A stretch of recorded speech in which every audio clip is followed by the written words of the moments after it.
because we come from communities where the truth doesn't always reach the headlines, but it lives in what we face every day. This is Changing Trends and Times, bringing clarity and context to the issues shaping our lives right now. No spin, no distractions, just real talk rooted in real impact. Now, are you ready to lean in and bring your voices into the conversation?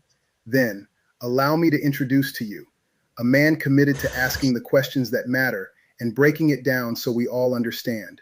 Your host, Charles King.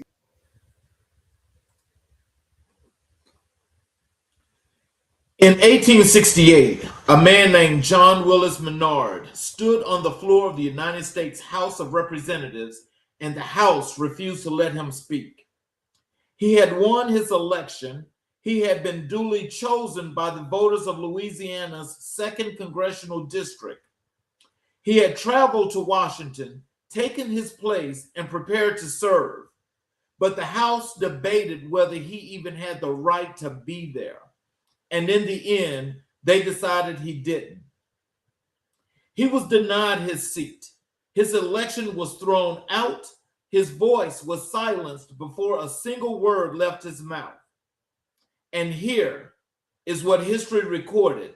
John Willis Menard became the first African American to address Congress, even if Congress refused to truly listen. That is the story of Reconstruction in one moment. That is the story we are telling today. Welcome back to Left, Right, and Black, the political parties and the fight for representation. I'm your host, and this is episode 2, Reconstruction Unfinished. Last episode, we laid the foundation. We talked about where Black political identity was born not in comfort, not in invitation, but in the fire of a nation that had written us out of its foundation documents and then had the audacity to call itself the land of the free. We talked about how Black Americans from the very beginning understood that the ballot was not a privilege, it was survival. It was power. It was the difference between being governed and being crushed. Today, we go into the room where the promise was almost kept.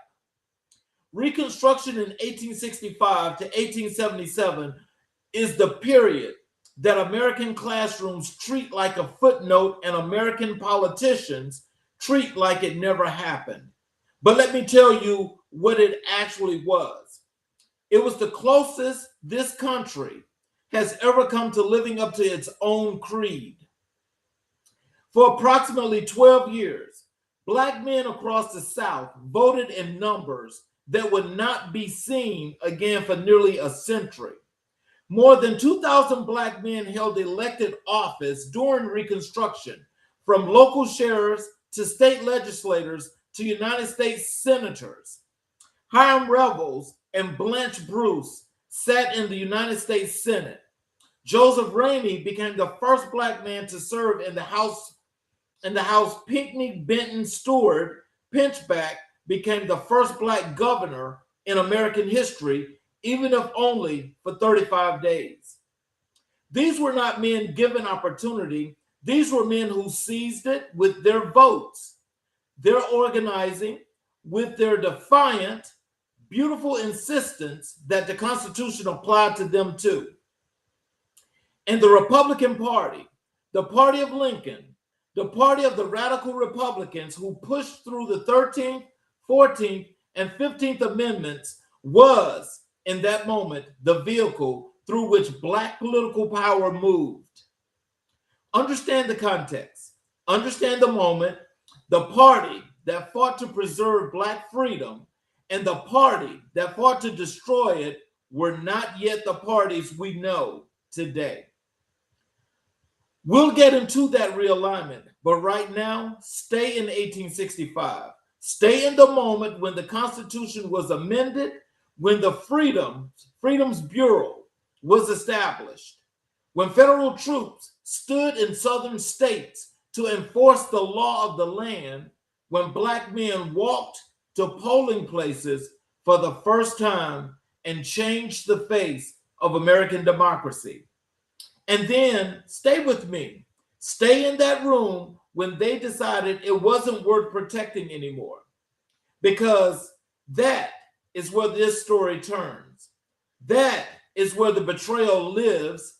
The compromise of 1877, a backroom deal to resolve a disputed presidential election. Rutherford B. Hayes gets the White House, and in return, federal troops leave the South. The government that had been the last line of defense between Black citizens and white terror simply left. The Freedmen's Bureau was gutted. The enforcement of the 14th and 15th Amendments collapsed. And what rushed in to fill the vacuum was not just racism, it was organized, legislative, militarized white supremacy. Poll taxes, literacy tests, grandfather clauses, the Ku Klux Klan riding through towns not as criminals, but as the effective law of the land. Reconstruction didn't fall because Black people were not ready. Reconstruction ended because white political ambition decided Black freedom was negotiable. And that decision, that compromise, echoes in every political conversation about Black America to this very day. So today, we're going to sit in that history. We're going to name the people who built something extraordinary during those 12 years. We're going to name the people who tore it down.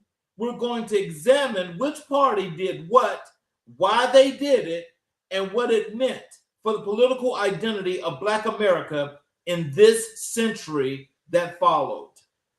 Because you cannot understand where Black voters are today, you cannot understand the loyalty, the skepticism, the frustration, the strategy without understanding what was promised in 1865 and taken away by 1877.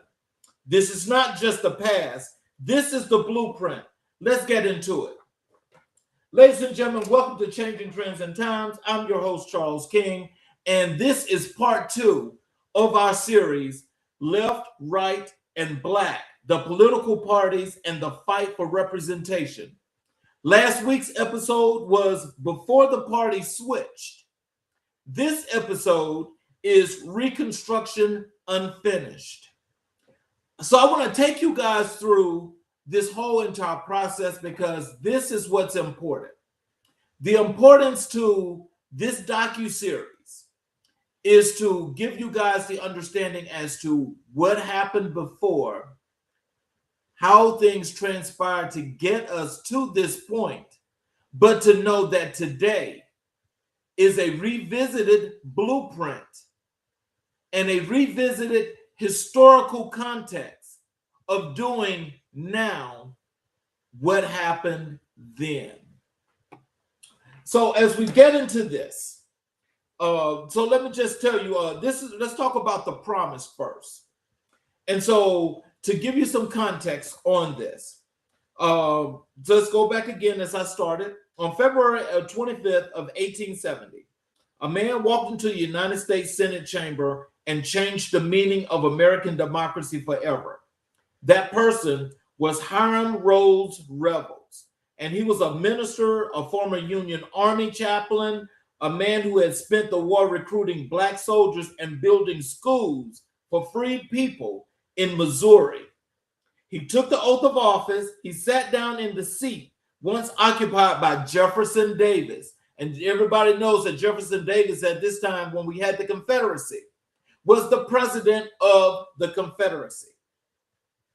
So the symbolism was almost too large for any single moment to contain. The chamber that bent itself to the will of enslavers for generations now held in the person of this quiet, composed preacher from Mississippi, the living proof that something had genuinely shifted in the Republic. In the galleries above, Black men and women pressed forward to see on the floor. Some senators refused to look. Outside the capital, the nation had just survived the bloodiest war in its history, was attempting something it had never seriously tried before, to build a democracy that actually included everyone. For one brief, radiant decade, the years historians call Reconstruction, it almost worked. The promise was real, the amendments were law, Black men voted, held office, built schools, and governed, and then through a campaign of terror, political betrayal, and willful abandonment, the country unmade what it had made. The consequences have never fully been repaired. So what we're talking about now is the first Black senator, the first one to ever be sworn in here in the United States was the senator from Mississippi. And that was Hiram Rhodes Rebels. And so what this episode here, which is episode 2, so I go back, episode 1 was before the parties switch. This episode is the unfinished. Reconstruction is unfinished. So what actually transpired is when we look at how political parties were set up, and originally, as we stated in last week's episode, you guys had the understanding of knowing that Black representation was a part of the Republican Party. And it was strong, it led, the country was great. This is all after the Civil War. After the Civil War, the power in the South was controlled and held by Black politicians. The country ran smooth for that whole decade. There's this 10-year period that ended in 1877 with a revolt. So let me give you this overview before we get into the story. The revolt is what we know today as the same thing that transpired on January 6th when they had the insurrection, as it was called. This happened at this time because, the representation of Black people was what it was. The 13th, 14th, and 15th Amendments were established. Everything was what it was supposed to be. Everybody was working towards the freedom of everybody. And, we just had what was being built as a United States that was for the people, by the people. And so what transpired is, as we get later into the ending of this decade, is the white revolt started from the politicians that were inside the Capitol. Sounds familiar, right? January 6th, the exact same thing. The exact same thing, except for at that time, it was the Democrats. This time, it's the Republicans. And so, just so we understand, in episode 1, we told you about the party switching. The Democrats / Dixiecrats went Republican. The Republicans went Democrat. Right. And so what happened is, as we got into the civil rights era coming forward, most Black people here in the country went Democrat. Okay, not for the loyalty part, because as we stated in the first episode, there was still nothing to solidify what would actually happen, as to how politics were going, because when it came down to the political parties, our rights as Black people were was up for negotiation. And so when it was up for negotiation, it's saying this, that, for being organized, having the country running smoothly, and having Black majorities in the majority of Southern states, is not what the white revolt wanted. And this was due to those with the uprising that followed Jefferson Davis in saying that black people had no rights, they're not citizens, and all of this other madness. Now, this led to real serious consequences because you have people being killed. That is, the black politicians being dragged, from after congressional meetings, being drugged, being hanged, just being killed.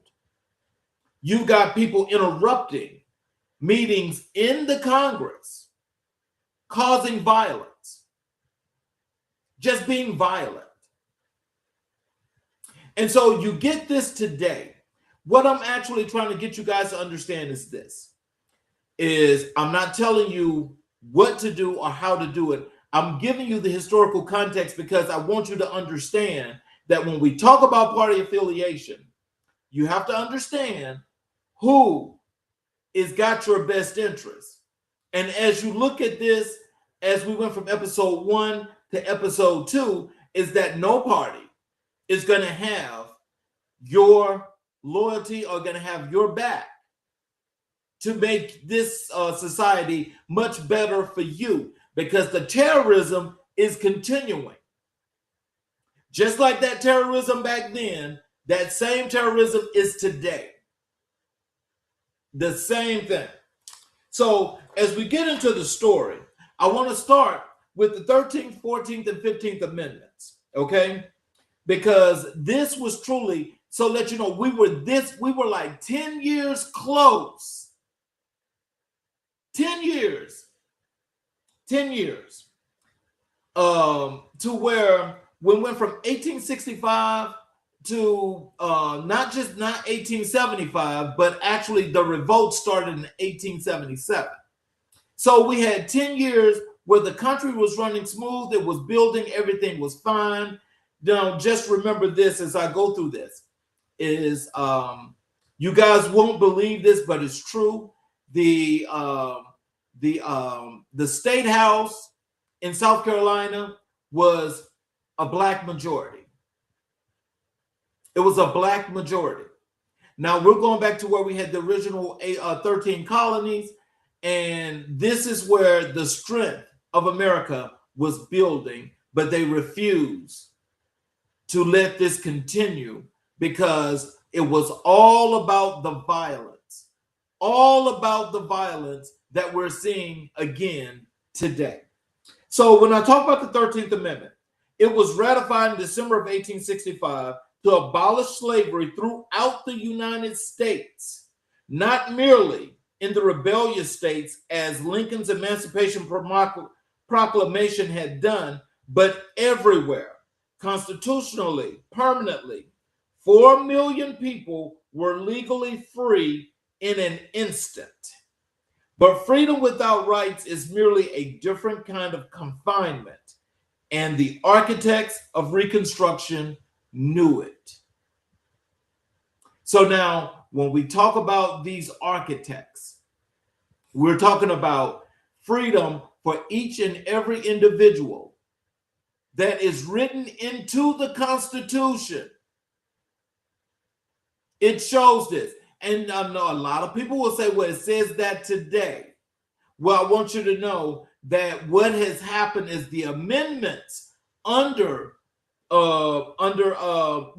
they added to these different amendments, as they've abolished them and ratified them, have changed them over a period of time where the meaning is just not the same.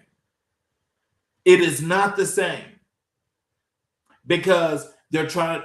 What's basically happening is right before our very eyes in our the United States Senate and the United States House of Representatives.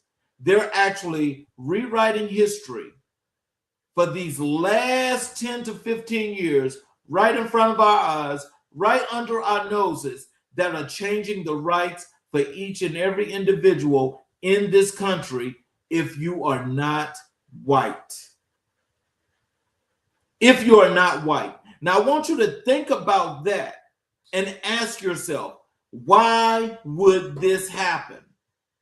This is the purpose of this story, is because what people failed to understand, or what people did not know, is that the Black majority throughout this country, especially in the South, was one that was strong and was thriving. And what's true today, as what we have seen in past, especially during the Obama times when he ran for office, is that when it comes down to it, we're seeing a Black representation at the polls. And so when they did the rebellion, that changed all of that. So when we talk about the 14th Amendment, the 14th Amendment was ratified in 1868. It was arguably the most transformative legal document in American history after the Constitution itself. It extended birthright citizenship to all persons born or naturalized in the United States, guaranteed equal protection of the laws, and prohibited states from abridging the privileges of citizenship without due process. For the first time, the federal government was constitutionally empowered, obligated even to protect individual rights against state-level violations. The old antebellum compact, in which states held near total sovereignty over the lives of people within their borders, was permanently rewritten. So you are not going to treat people that are not white any different than you do white people, according to the amendment to the 14th, according to the 14th Amendment, and the way it was enacted and it was written. And it was written to take this as a broad stroke throughout the entire nation. And so these laws were meant to protect each and every citizen.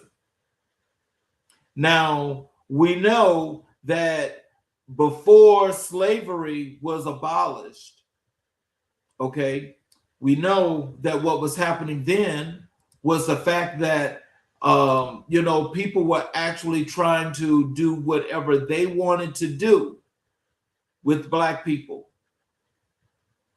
because they felt like it was okay to do whatever it is to try to kill people, still being violent for no reason, but they just want to be violent. They have to be violent. They're still violent. Nothing has changed when it comes to that. The 15th Amendment was ratified March of 1870. It completed the constitutional revolution. No citizen could be denied the right to vote on account of race, color, or previous condition of servitude. Together, the three Reconstruction amendments represented what historians have rightly called a second founding, a reimagining of the American Republic, more sweeping in its ambitions more than anything the framers had attempted. Frederick Douglass, who had spent his life fighting for these principles, called the 15th Amendment the most important event that has occurred since the nation came into life. So now, the 13th, 14th, and 15th Amendments complete what supposedly is the most complete, most sweeping documentation of what's going to happen here in this country for the protections of all to be for the people and by the people.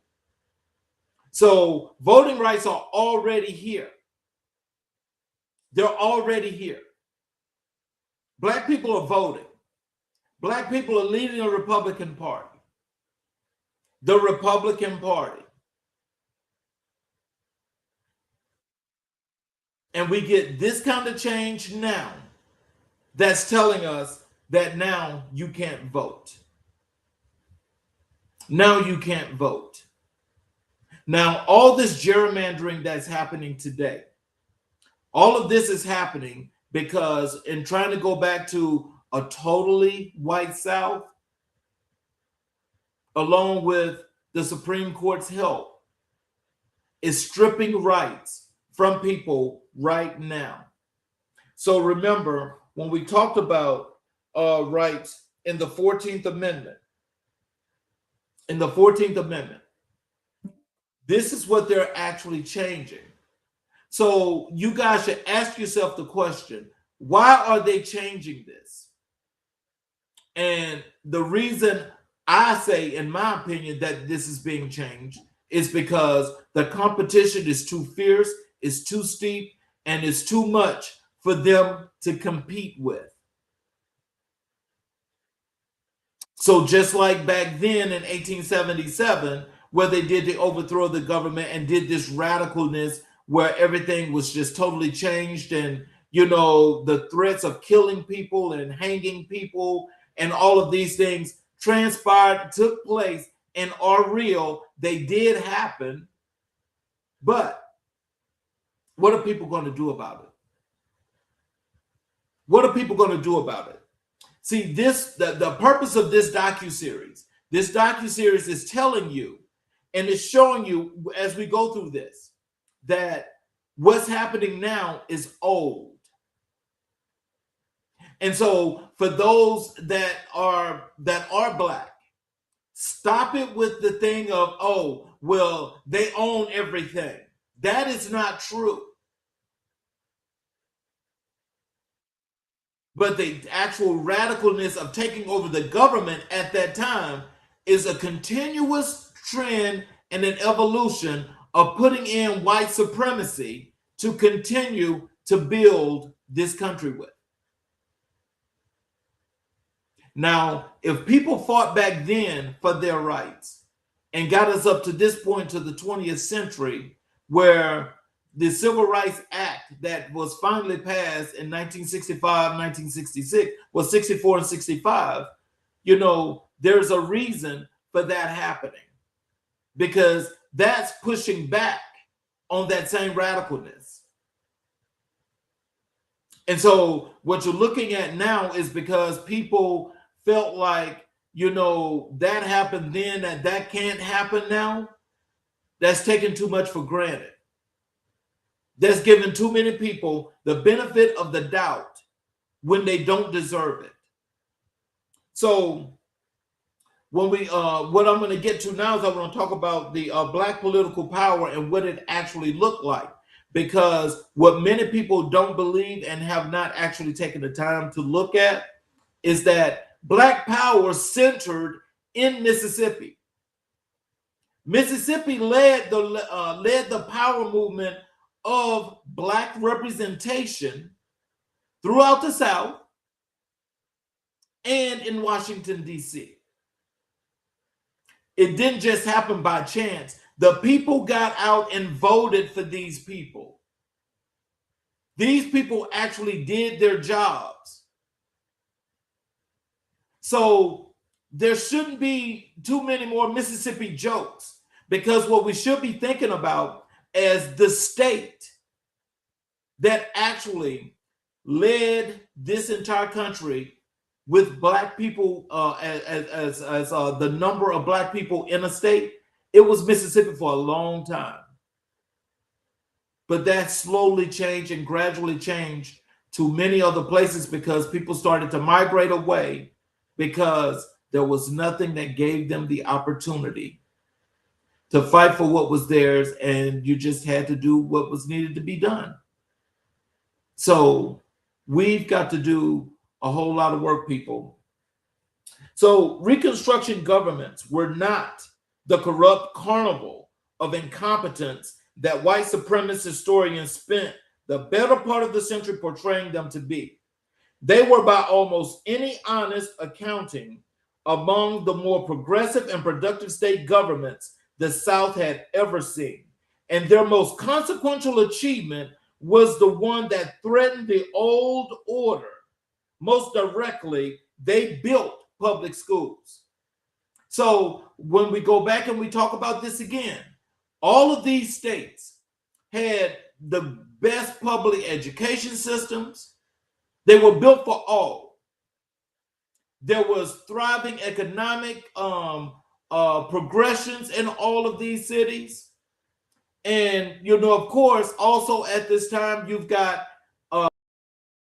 being built, major black cities being built all around the country with their own economic gaps where they're doing their things. They're actually building in their communities. The communities are thriving. Communities are thriving. It's the terrorism that took place that's changed the face of this country, rewriting history and blacking out history like it's nobody's business, and nobody is knowing the actual truth as to why these things happened. And they happened because when all of these cities, especially the ones in the South, where progression was doing what it was supposed to do, these people were upset and did not want that. Just like now, they do not want that. Where's the attack? On education. The attack is on education. And we have to do a better job, people. We've got to do a better job for our children and for the younger people coming up, because they need to know stories about what we're talking about today and why it's important for them to let their voices be heard, and they get the opportunity to do all the things that they need to do to make things right going forward. Before the Civil War, most Southern states made it a crime to teach an enslaved person to read. Public education for poor whites was spotty and underfunded.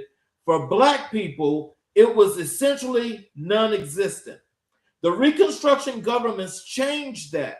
South Carolina's 1868 constitutional education for all children, regardless of race, similar provisions appeared in Reconstruction constitutions across the former Confederacy. By the early 1870s, Black literacy rates were climbing steeply in states where they had been effectively zero a decade before. So again, who are the smart people? Black people. Black people. We deserve more credit than we're giving ourselves, but we also deserve to get what is deserved for us. This ain't about, oh, well, we got to go and we got to overthrow the government. No, ain't nobody doing that foolishness. No, we're not talking about that kind of foolishness. But what we're talking about is making what's necessary happen for us as what we're supposed to do and how we're supposed to do it. Now, I'm not talking about all that craziness where you got these people that's running around here committing all this violence. They want to do violence because they want to do harm. I'm not talking about doing harm. What I'm talking about is unity. I'm talking about unity. If our forefathers back in the days could do what they did in the 1800s and establish this foundation for this very country that was stolen like everything else, if they can do that then, we can do that now. That's the whole premise of this. That's the whole premise. And to stop supporting a Republican Party or a Democratic Party because they mean us no good. They're not going to do the job for you. They are always quick to tell you, any of the politicians, don't care if they're Black or white or Hispanic or Asian or whomever, they will tell you when you're Black that they have to be a representative for all people. But when all these other ethnicities run to them for some help and some things that they need, they enact bills for them. They do it without any sight.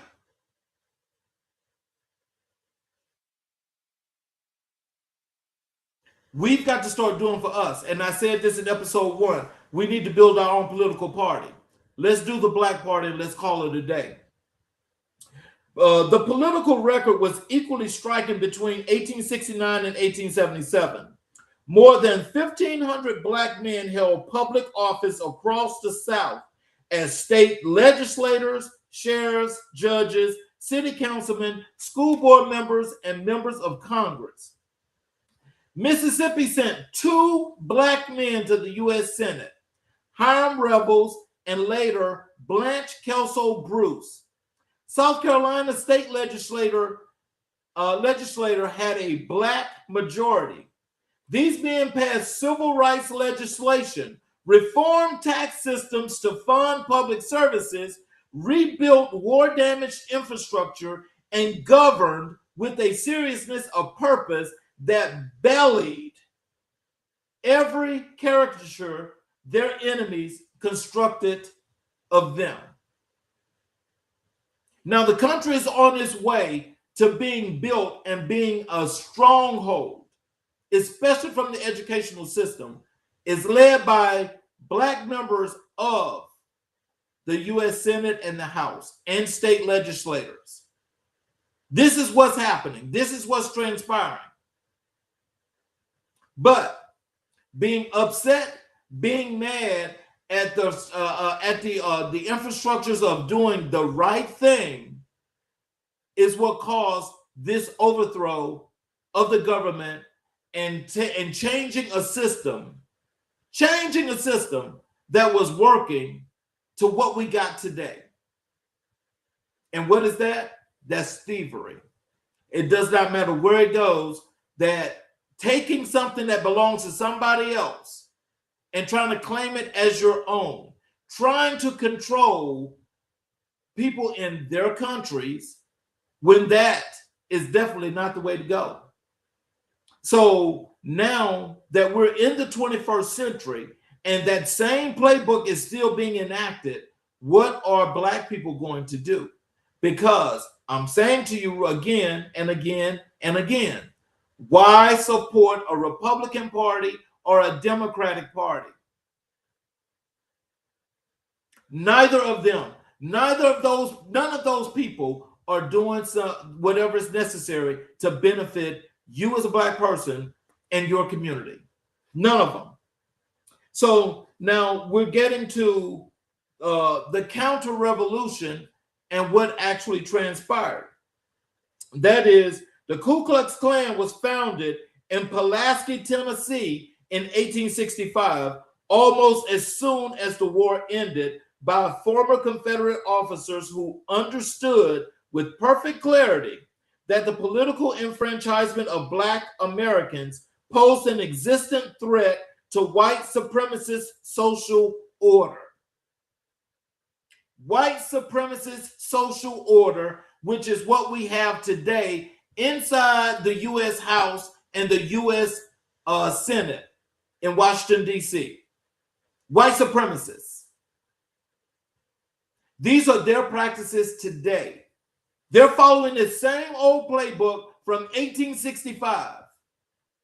And yet and still, the people that are being voted into the House and the Senate today are refusing. This even includes the people that you vote for as president are refusing to change these things from a constitutional perspective. Now, they've went time and time again in changing parts of the Constitution and amending and ratifying them and just changing them decade after decade after decade after decade. But to revert back and to make things right is not what it's not what these folk that are in politics today are trying to do. So what they're doing is they're telling you that no, you don't have rights. We're refusing to give you rights. And you have to be a free person and a citizen of this country in order to get those, which we are.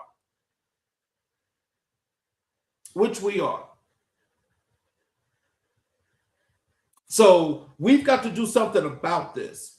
So as we get to, by the late 1860s,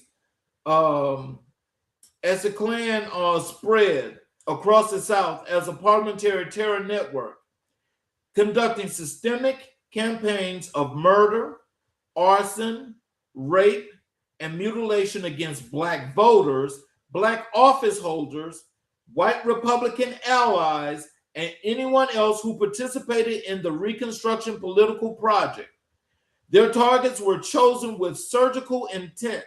They killed teachers who ran from freedmen's schools, shot legislators on the way home from session, and dragged men from their homes in the middle of the night for the crime of having voted. Now, as horrible as this is, and we know what this is about, what could possibly keep so many people that's running this system to falter in this way? Who else was supporting this revolt to make this happen? Because, when you think about it, and for some of us as being natural and being a part of the world and the earth from beginning up to that point, I mean, the rule was the rule. And the way things ran was all about populating the earth and making it what it was supposed to be. Now, from the inception and spreading out across this entire world, I do not recall, and there's nothing that will ever tell you that the people that migrated from Africa around this world to populate all of these countries, these cities, and these states, that they were ever about violence and running around just killing people, pillaging and stealing land and whatever have you. It wasn't about that. It was about teaching. This was natural. This was natural for Black people to be that kind of person, that kind of people, a loving people. And that's what they were doing. But to let it be known, and the way things are told today from historical context, which we know is a lie, is that Black people were always stupid. They couldn't read. They had no literacy rate. They didn't know what it was to even think about education. And I'm telling you right here that that's a lie. And you don't have to take my word for it. You can go and find it out yourself. I want to put this information out to you because I want you guys to start using your own mind and thinking that you do not have to be a loyalist to any political party, because none of those parties are going to do what's right by you. None of them are. So the Klan was only the most visible instrument of the counter-revolution. In Louisiana, the White League, a parliamentary organization affiliated openly with the Democratic Party, conducted what can only be called an insurrection in 1874. An insurrection in 1874. Attacking the integrated New Orleans Metropolitan Police and briefly seizing control of the state government. In South Carolina, the Red Shirts rode openly through Black communities in the run-up to the 1876 elections, intimidating voters, breaking up Republican meetings, and making it clear that any Black man who attempted to vote did so at the risk of his life. In the Colfax Massacre in 1873, more than 100 Black men were killed in Grant Parish, Louisiana.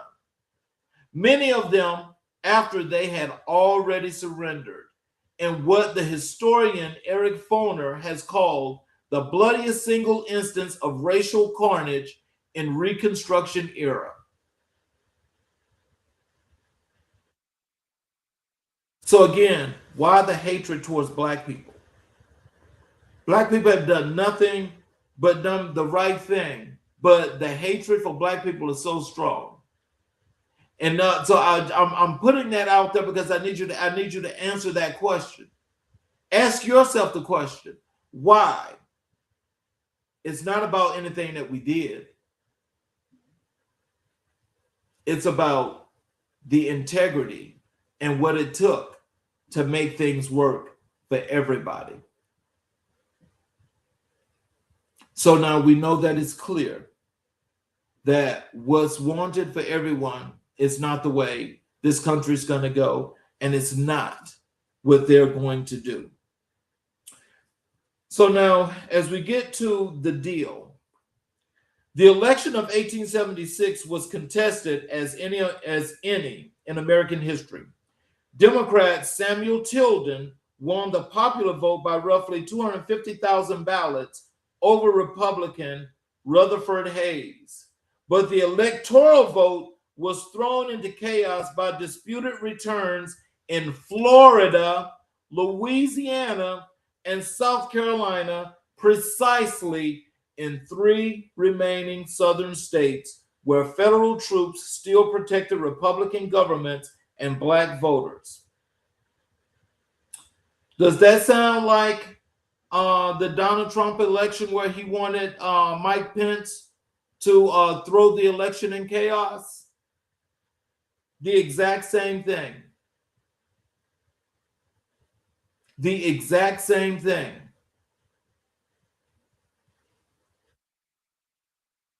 You see, they pulled that off then. They didn't this past time. But there's a continued push to destroy what the Constitution has in place to break the country. Now, as we look at what's happening here in the country today, we can either allow that or we can do our part to hold up our end for our due diligence as to how we want to protect those that are rightfully doing the right thing under the Constitution. The question is, can we unite and make this happen? Because that's the most important thing that we could ever do. That is the most important thing. So, my question, are we going to do that or are we not? Let's speak up. Let's do what we got to do. Let's do what we got to do. Because you see, those very same states, remember, it says Florida, Louisiana, and South Carolina. Now, we're talking about disputed returns. Florida is always in that situation. Louisiana has not been caught doing any of those things today, but it takes part in many different ways of voter suppression. South Carolina is doing the same thing with voter suppression after all these years of being represented by those that were for the people. So I think you guys should ask yourself the question, why are we looking at the same thing here in the 21st century that took place back in the 19th century? 3 centuries apart, and we got the same playbook. The exact same playbook. So the consequences of Reconstruction, the Reconstruction's defeat did not unfold over years. They cascaded over generations. Within 2 decades of 1877, virtually every southern state had erected a comprehensive architecture of disenfranchisement. Poll taxes, literacy tests administered within deliberate arbitrariness, grandfather clauses, white primaries, and undergirding all of it, the ever-represented threat of violent retribution for any black man or woman bold enough to try Mississippi, which had sent 2 black senators to Washington during Reconstruction, did not send another black congressman until 1986. South Carolina's black majority legislature was supplanted by a government that stripped black citizens of virtually every political right they had won. Those rights would not be substantially restored for nearly a century. The cultural and intellectual work of burying Reconstruction's actual history was almost as systematic as its political dismantling. The lost cause mythology promoted by ex-Confederate historians, popularized by novels like The Klansman, which became the film Birth of a Nation, and eventually encoded into the curricula of Southern public schools, recast Reconstruction governments as corrupt, incompetent, and illegitimate, and portrayed white parliamentary violence as heroic resistance. For most of the 20th century, this was simply what school children were taught. The lie was so successful and so consequentially embedded in American political culture that its full unraveling is still incomplete. Again, we're going off this playbook, what's happening today. And W.E.B. Du Bois, his writing in his monumental 1935 work, Black Reconstruction in America, tried to tell the true story against this tide of deliberate falsification. The slave went free, he wrote, stood a brief moment in the sun, then moved back again towards slavery. The phrase has the quality of an epitaph, but Du Bois did not intend it as one. He intended it as a charge, a demand that the nation look honestly at what it had done and what it had refused to do. So we've got to do better, all of us. We've got to do better because, for people to try to take away rights of citizens, like what's happening today, this is not real. This is not something that any of us should put up with. This is not what any of us should put up with. And so, and just getting another snapshot of what happened during Reconstruction and how close we came to actually being a real democracy was something that it's clear that that white terrorists from back in 1867, 1865, those terrorists is what has changed this country right now today. And the uprising of that same terrorism is happening again today.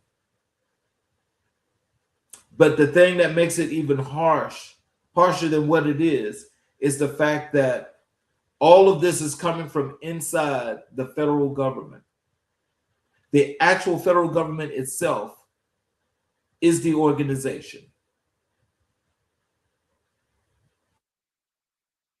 That's the organization that's doing this.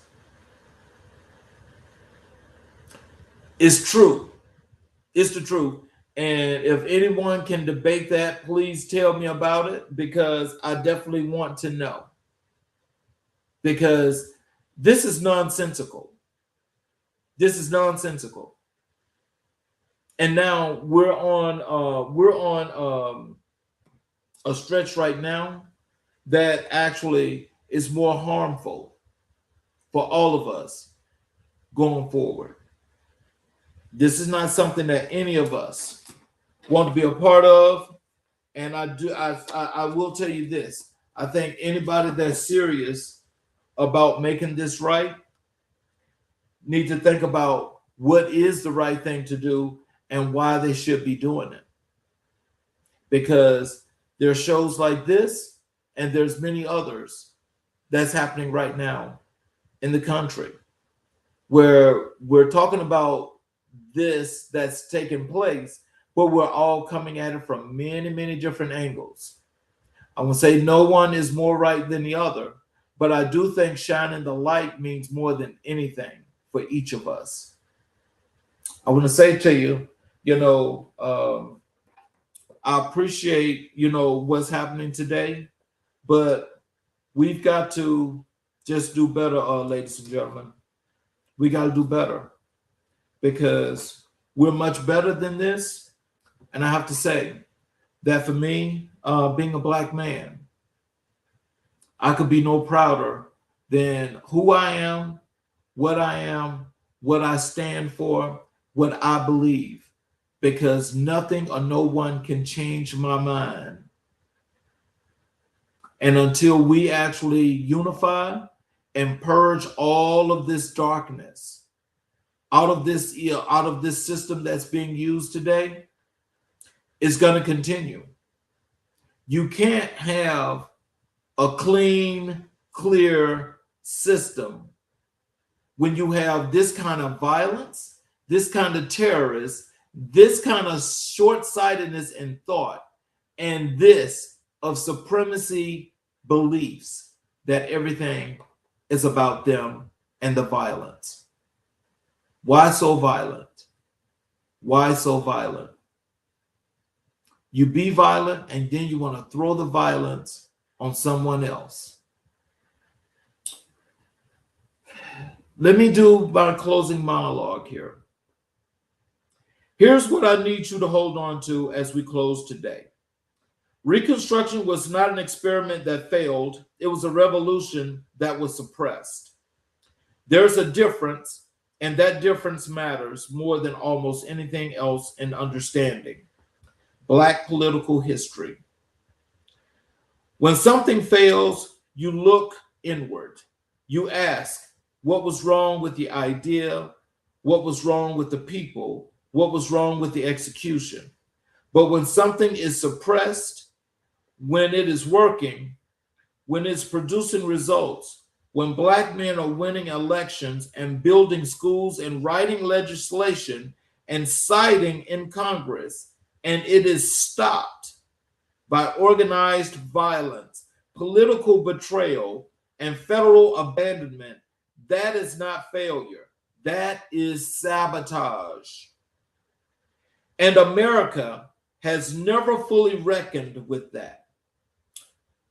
We were taught, if we were taught anything at all, that Reconstruction was a messy, chaotic period of Northern overreach that eventually sorted itself out. What the framing leaves out is the terror, the massacres of Colfax, Louisiana, the Ellington riot, the Hamburg massacre, the systemic state-sponsored destruction of Black political organizing across the South. What it leaves out is that the men and women who built Black political power during those 12 years didn't give up. They were forced out at gunpoint through legislation designed to make their citizenship meaningless on paper and impossible in practice. The 14th Amendment still on the books. The 15th Amendment still on the books, both of them unenforced for nearly a century. That is not history moving slowly. That is history being deliberately held back. And here is why this matters for today. Because someone is going to ask, why do you keep going back to the past? And my answer is this: because the past is not over. The arguments being made today about voter ID laws, about gerrymandering, about who gets to run and who gets counted, these are not new arguments. They are old arguments in new language. The machinery that dismantled Reconstruction did not disappear. It evolved.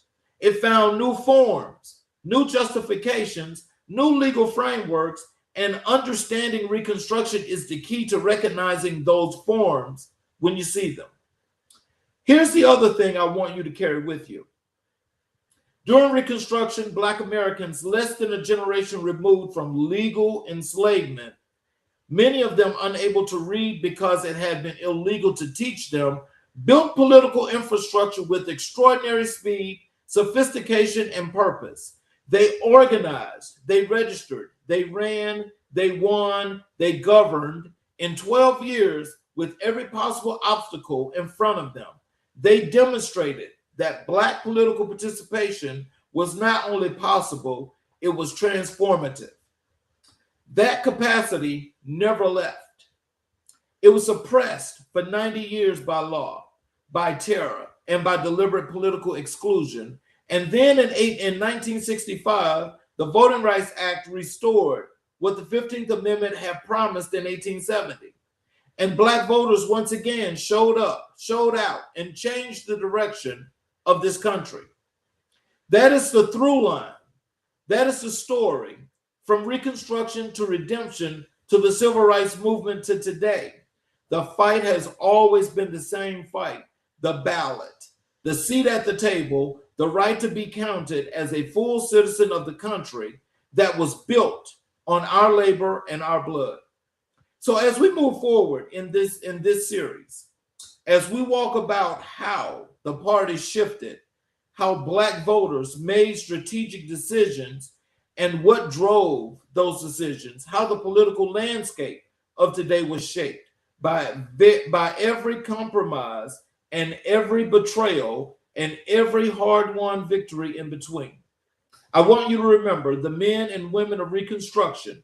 Remember John Willis Menard standing before a Congress that refused to hear him. Remember Blanche Bruce sitting in the Senate with the dignity of a man who knew exactly what his presence meant. Remember the millions of ordinary Black voters who walked to polling places knowing that violence might follow them home and voted anyway.